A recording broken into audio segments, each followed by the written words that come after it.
Ya. Jadi Al-Quran ini bukan sembarang bacaan, bukan bacaan kaleng-kaleng. Inilah yang bisa memberi syafaat, inilah yang bisa menghibur hati yang gundah gulana, dan ini juga yang akan membedakan antara hak dan batil, dan ini juga yang akan memberikan petunjuk kepada jalan kehidupan jannah. Kita sebagai manusia buta untuk berjalan menuju Allah. Hanya dengan membaca Al-Quran dan memahaminya, maka akan ketemulah jalan itu, yaitu yang sudah dijanjikan oleh Allah. Makanya kita harus belajar, berupaya untuk selalu belajar Al-Quran. Jangan sampai tidak belajar, karena kalau tidak belajar sama sekali, tiba-tiba kita langsung baca Al-Quran, berdosa. Seperti yang dikatakan ulama kiram, Imam Ibnu Al-Jazari tadi, man lam yusahhihil Quran athim. Barang siapa yang tidak pernah memperbaiki bacaan Al-Qurannya sama sekali, maka dia berdosa. Dia berdosa. Jangan menumpuk dosa dengan kita tidak mau belajar. Cari guru. Di kampung kita ini yang terdekat ada. Untuk ibu-ibu yang bisa Pia. Pia itu kalau belajar atau menuntut ilmu itu kemana-mana dia bisa diikuti. Sampai malu. Jadi belajar itu sangat penting, wajib hukumnya bagi setiap muslim laki-laki dan perempuan. Kita tidak tahu ibadah mana yang bisa mengantarkan kita masuk kepada jannahnya Allah. Mungkin dengan kita membaca Al-Quran terbata-bata, orang yang mahir membaca Al-Quran kata Nabi, dia akan bersama malaikat yang lebih mulia. Orang yang terbata-bata membaca Al-Quran, dia akan mendapatkan 2 pahala. Nah, walaupun terbata-bata, lebih bagus kita belajar Al-Quran daripada kita udah mau belajar tiba-tiba yang penting aku baca Al-Quran. Bukan yang itu diinginkan oleh Rasulullah SAW. Karena Rasul pun seorang Nabi yang maha sempurna akhlaknya, diperintahkan oleh Jibril, karena Jibril diperintahkan oleh Allah, dan Jibril juga mengajarkan Nabi Muhammad Iqra, mengajarkan Iqra. Nah kita belajar Iqra, belajar tajwid. Kalau sudah paham tajwidnya, belajar tahsin. Setelah itu baru belajar tafsir. Sudah itu baru belajar mengamalkan. Insya Allah Bang Iwan ini alhamdulillah mungkin dengan inilah dia bisa dapat rahmat Allah, dapat jannah Allah, memberikan kemudahan orang untuk menuntut ilmu. Di rumah bawah dibuka untuk mereka yang mau belajar Iqra dan belajar tahsin. Di sini kita belajar ilmu tauhid. Kalau sekarang saya tidak mau membahas masalah tauhid karena ada ustadz yang khusus membahas masalah tauhid. Karena kalau saya ditanya masalah tauhid, keilmuan saya kurang mumpuni untuk tauhid. Keilmuan yang lainnya apa lagi? Nah, jadi untuk membaca Al-Quran ini kita perlu semangat, himmah kita bangun. Kalau tidak ada semangat susah. Tanda-tanda Allah mencintai hambanya itu dimudahkan hatinya untuk gerak ke majelis ilmu,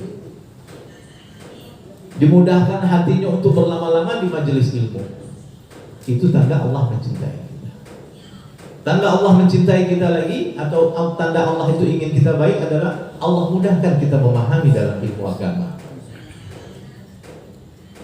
Berarti kalau Allah sudah memberikan kemudahan kita dalam ilmu agama, berarti Allah ingin kita baik. Untuk menjadi orang baik ada metode, ada cara. Yaitu pertama pasang niat, yang kedua mau, jangan nunggu waktu. Kalau sudah hidayah itu datang langsung kerjakan. Jangan nunggu besok pas waktu luang. Waktu tidak pernah luang. Kitalah yang meluangkan waktu. Kita yang meluangkan waktu untuk Allah. Begitu pelitkah kita sebagai hamba untuk meluangkan waktu untuk Allah? Hanya untuk membaca ilmunya atau membaca Al-Quran yang diturunkan oleh Allah. Allah sudah mengatakan Al-Quran sifa'u lima fi sudur. Al-Quran itu pengobat hati yang gundah gulana. Ibu-ibu mungkin bapak-bapak juga kalau lagi hati gundah gulana mulai ngadu kepada Allah. Tidak ada tempat bersandar lain.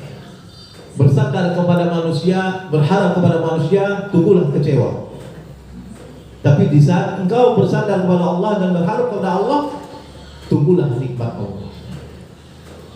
Cara berharap tidak dengan malas-malasan, dengan mengerjakan amal soleh semampu kita, karena Islam mengajarkan sesuai dengan kemampuan. Saya tidak bisa belajar ngaji dari Quran, belajar dari Iqra, jangan malu. Andi itu tidak malu, dia ulang dari alif bahasa. Tinggi, nggak tinggi, janganlah dari awal. Itu tanda himmah atau kemauan yang keras kita untuk belajar ilmu Allah. Sudah Allah banyak beri nikmat kepada kita, nikmat memandang, nikmat mendengar, nikmat berucap, nikmat merasakan asin, manis, dan pedasnya makanan. Kalau Allah tarik saja satu rasa itu, maka hilanglah semua. Allahu Akbar.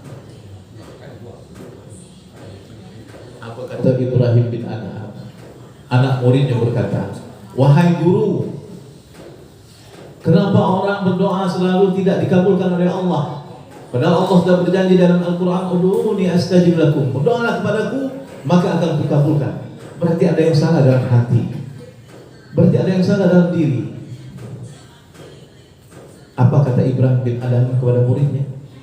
Ma tadkhulubukum fi asrati asya'a fa kaifa yustajabu du'a'ukum. Hati kalian tuh sudah mati terhadap 10 perkara, macam mana Allah mau mengabulkan doanya? Yang pertama, walam tu'adu haqqahu. Araftumullah walam tu'adu haqqahu.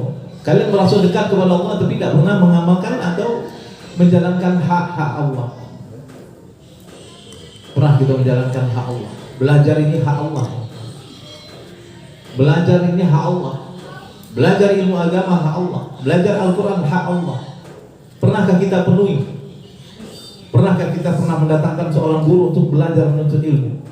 Zaman dulu orang yang mencari guru untuk menuntut ilmu. Sekarang sudah ada guru yang hadir datang ke murid-muridnya. Mau tidak mau juga. Wah, itu berarti ada yang salah dalam hati kita. Ada yang salah dalam hati kita. Karena kalau kita tidak mau makan, ada yang salah dalam organ tubuh kita. Betul?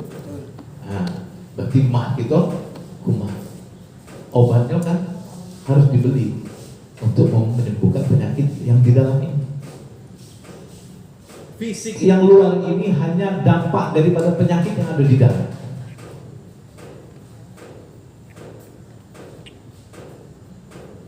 Terus kalau kita keluar hidung, melera, itu sakit juga. Terus hati merasa sakit, itu liver ya, liver. Pasti obatnya liver itu dampak keluarnya apa? Kuning, ini segala macam. Begitulah dalam ruhani gitu atau batinnya gitu. Kalau sakit di dalam hati kita ini, yang nampak di luar itu seperti itu juga. Jadi kalau kita malas, azan dengar pun kita malas untuk mengangkat kaki nih dari tempat tidur, misal subuh. Tanda orang sudah mulai baik kepada Allah atau hubungannya kepada Allah mulai berbaik, Allah mudahkan dia bangun untuk sholat subuh. Dan sebelum sholat subuh dia sudah di masjid atau sudah menunggu azan untuk bisa mendapatkan sholat sunat sebelum subuh. Karena sholat subuh itu lebih baik dari dunia dan seisinya. Kalau sudah lebih baik, kenapa lagi kita tidak? Itu tanda hubungan kita sudah mulai diperbaiki oleh Allah. Kita diberikan kemudahan untuk bangun subuh. Berat subuh. Maka dari itu banyak orang yang ingin membaca Al-Quran tapi dia tidak bisa membaca Al-Quran. Banyak orang yang ingin membaca Al-Quran itu waktunya habis dengan dunia. Tidak pernah dia tinggalkan sedikit pun untuk Allah. Allah tinggalkan sebulan dalam 1 tahun itu di bulan Ramadan juga tidak pernah penuh kita beramal kepada Allah Subhanahu wa taala. Pertamanya bersemangat, bulan Ramadan ini saya mau khatamkan Quran segini. Mau sholat sunnah terus segini. Tapi Mau baca Al-Quran terus begini, tinggal terus. Apalagi lah dekat-dekat Lebaran. Wah, ketupat belum beli, tepung belum ini lagi nih, mentega habis pula, belum beli untuk anak. Allahu Akbar. Padahal Allah sudah sisahkan 11 bulan untuk kalian menikmati dunia, menikmati apa yang diberikan Allah. Inilah salah satu hak Allah tidak pernah kita penuhi, maka jangan harap doa kita pun akan terkabul oleh Allah Subhanahu wa taala. Yang kedua, qara'tumul Qur'an wa lam ta'malu bihi. Ada orang yang sudah dia tidak bisa baca Al-Qur'an, dia baca Al-Qur'an. Sudah bisa baca Al-Qur'an dan tidak mau mengamalkan. Apa yang diperintahkan dalam Al-Qur'an itu tidak mau mengamalkan.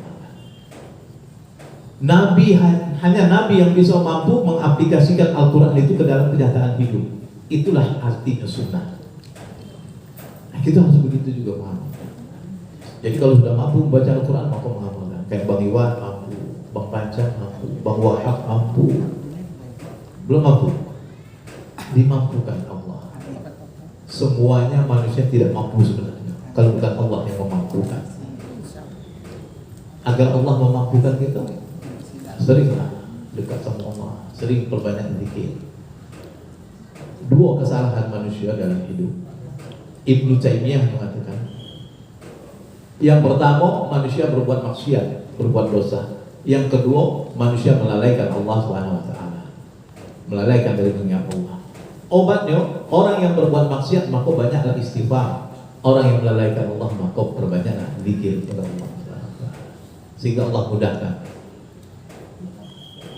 Siapa yang sering sholat tahajud di sini? Siapa? Siapa yang sering sholat tahajud? Iya. Siapa yang sering sholat tahajud? Soalnya kalau kebalik itu bukan didekatin kan. Tapi tidak ada begini, nunjuknya begini. Siapa yang sholat tahajud sering? Allahu Akbar, subhanallah. Siapa yang membangunkan? Allah. Allah. Siapa yang memerintahkan kita, menggerakkan kita untuk ngambil air wudhu? Allah. Siapa yang memerintahkan kita membentang sejadah menghadap Allah pada tengah sepertiga malam terakhir itu kepada Allah? Allah. Kalau semua Allah yang menggerakkan, pantas tak kita bertransaksi dengan Allah? Allah Akbar. Mencapai derajat ikhlas atau ridho itu susah, tapi harus kita mulai. Ibadah ini harus dipaksa. Kalau tidak dipaksa tidak bisa. Latihan, namanya latihan, dipaksa. Bangun subuh harus dipaksa. Sholat 5 waktu harus dipaksa, bisa. Bagaimana, apa jadinya kalau Allah menarik saja salah satu nikmat dalam tubuh kita, yaitu nikmat rasa. Dan bisa lagi kita merasakan nikmatnya es timun ini, entah manis, entah ini ada apa. Dan bisa lagi menikmatkan dekat dengan istri tercinta. Dulu kalau kita masa pacaran itu bisa menggandeng tangan kekasih kita, tapi rasanya luar biasa nikmat. Kalau Allah tarik itu semua, Allah Akbar. Itu baru satu nikmat. Apa sekolah itu? Habis.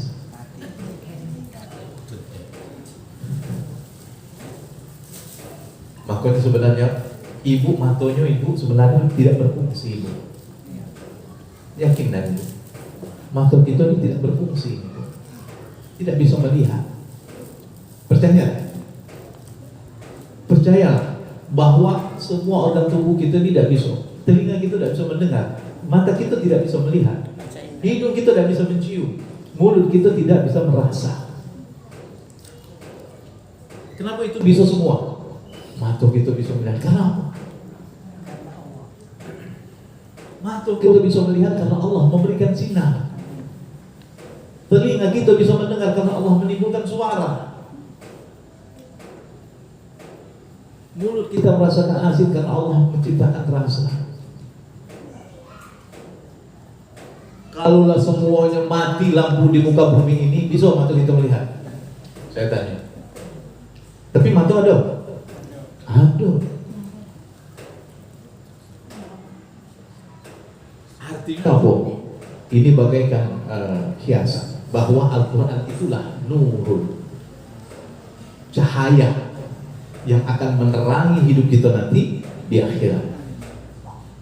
cahaya yang akan menerang kita di alam kubur. Maka bacalah Al-Quran. Minimal sehari itu 1 lembar. Kalau belum bisa baca Al-Quran, belajar. Jangan sampai kita menumpuk dosa gitu. Belajar memperbaiki bacaan Al-Quran. Insya Allah dengan niat hati yang baik, niat yang ikhlas, yang tulus, maka Allah akan mudahkan itu. Amin. Jangan sampai nanti nikmat Allah jatuh. Yang ketiga, maka Allah itu tidak mengabulkan doa kita tuh, hati kita mati terhadap sunnah Nabi. Idda'aitum hubba Rasulillah wa taraktum sunnatahu. Kalian mengaku cinta kepada Rasulullah tapi kalian tinggalkan sunnah. Contoh sunnah Rasulullah yang kecil saja. Rasulullah itu minum selalu menggunakan tangan kanan. Ada yang sering minum dengan tangan kiri? Alhamdulillah, itu luar biasa sudah menghidupkan sunnah. Kalaupun takut rasa kotor kalau makan, boleh pakai tangan kiri, dorong pakai tangan kanan. Nah, ada caranya. Sunnah Nabi itu, Nabi sampai wafat dia tidak pernah meninggalkan sholat witir. Sholat witir sebelum tidur. Bukan arti sudah sholat isya langsung sholat witir dulu lah, baru nonton lagi. Jangan. Sebelum tidur. Pas sebelum tidur itu berat. Nah disitulah luar biasanya nilai daripada sholat witir itu. Iya, pas mau tidur, pas ngantuk berat, sholat itu. Tapi sudahnya biasanya malah nggak tidur juga. Itulah syaitan. Nah, syaitan itu tidak akan pernah sudi ada hamba Allah ini yang selalu taat kepada Allah dan mengikuti sunnah Rasulullah. Dia akan selalu menggoda. Syaitan tidak bisa kita lawan. Kalau syaitan bisa kita ancam, takut dia. Syaitan cuma bisikkan kita, lemah dia. Nah, sudahlah, nonton dulu. Jadi intinya bahwa hanya Al-Quran yang bisa memberikan petunjuk dalam hidup kita untuk mencapai jannah Allah, dan hanya Al-Quran juga yang bisa membedakan antara hak dan batil, haram dan halal, al-haram bayin, al-halal bayin yang ada dalam Quran. Itu sudah jelas. Makanya kita harus belajar terus, jangan malu untuk belajar. Kalau tidak bisa ngaji, ngaku tidak bisa ngaji, diajarkan. Insya Allah di bawah itu belajar di bawah itu dari Iqra, memang dimulai dari Iqra. Saya ngajarkan juga keliling Iqra, saya khusus ngajarkan Iqra dan juga ngajarkan tahsin kalau yang sudah pandai. Jadi datang belajar. Jangan sampai tidak belajar sama sekali, jangan sampai ditanya Allah di akhirat. Kau pergunakan umurmu untuk apa? Pernahkah membaca Al-Quran atau membaca ajaranku ini atau ilmu ini? Kalau tidak pernah, sudahlah, kena bangkuk gitu. Dia memberi syafaat gitu. Insyaallah, mudah-mudahan kalau kita ada kemauan, ada ini, pasti akan mau membaca Al-Quran. Karena Al-Quran itu sebagai petunjuk hidup. Allah menurunkan Al-Quran itu untuk kita semua. Nah, kita tidak mau baca kan sombong. Jangan harap mau masuk surga kalau ada sombong sedikit. Kalau ada sombong sedikit, jangan harap masuk surga. Nah, jadi belajar kok. Di mana belajar Al-Quran tadi? Di sini ada biar. Nah, belajar sama biar yang cewek. Yang cowok-cowok belajar ke bawah di rumah Bang Iwan di bawah. Belajar. Insya Allah saya siap belajar. Karena saya memang sudah niat menghabiskan sisa umur saya ini untuk mengajarkan saja. Artinya bukan saya pintar atau bukan saya hebat.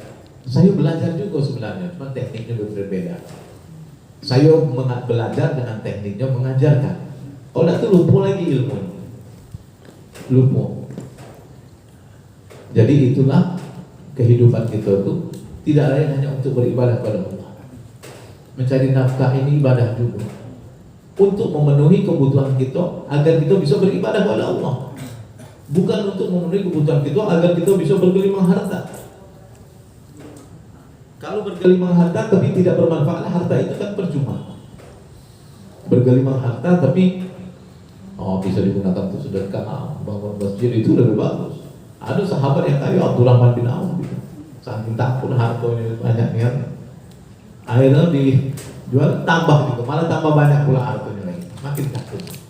Kalau takut harta itu menjadi fitnah dia sudah taat jadi tidak taat. Alhamdulillah orang yang sudah bergelimang harta tapi tetap bersedekah, itu makin bagus. Mungkin amalan itulah yang akan mengantarkan dia ke surganya Allah. Kalau amalan kita ini atau Allah itu masukkan orang ke surga itu bukan karena banyak sholatnya, banyak ininya, karena rahmat Allah. Ada yang orang sholatnya cuman pengen ditengok mertua, ada yang sholat pengen ditengok kawan. Kalau saya ini lah hijrah, ada yang sholatnya cuman ditengok ini. Kalau di rumah sholatnya macam mematuk ayam mematuk. Kalau di masjid, wah lamunnya. Nah itu halus. Bentuk daripada riya. Halus itu tempatnya halus tuh. Nah, mungkin itu dulu yang penting kita bisa menghidupkan. Jangan sampai Allah memberikan kita nikmat, kita tidak bisa membalas nikmat itu dengan ketaatan kepada Allah, dengan menjalankan perintahnya. Yang ketiga, yang keempat itu adalah idda'aitum adawatas syaitan wa faqaktumuhu wa ata'tumuhu. Kalian mengaku benci kepada syaitan, benci kepada syaitan, tapi kita mentaatinya, kita menurutinya. Betul kan? Sudah itu, tidak perlu banyak. Ada yang paling penting, maaf kenapa doa kita tidak terkabulkan oleh Allah? Istaghaltum bi uyubi ikhwanikum. Kita sibuk dengan aib saudara kita, tapi kita lupa dengan aib kita sendiri. Sibuk kita menceritakan aib saudara kita. Itu salah satu doa kita tidak terkabul. Ada yang sering menceritakan keburukan atau aib kawan-kawan atau saudara atau orang lain tanpa disadari. Itu tanpa disadari. Memang itulah pintu setan itu banyak menggodanya di gunjing. Jangankan itu ulama dan ustadz pun bisa tergelincir. Nauzubillah. Kalau ada hal yang seperti itu cepat ucapkan nauzubillah.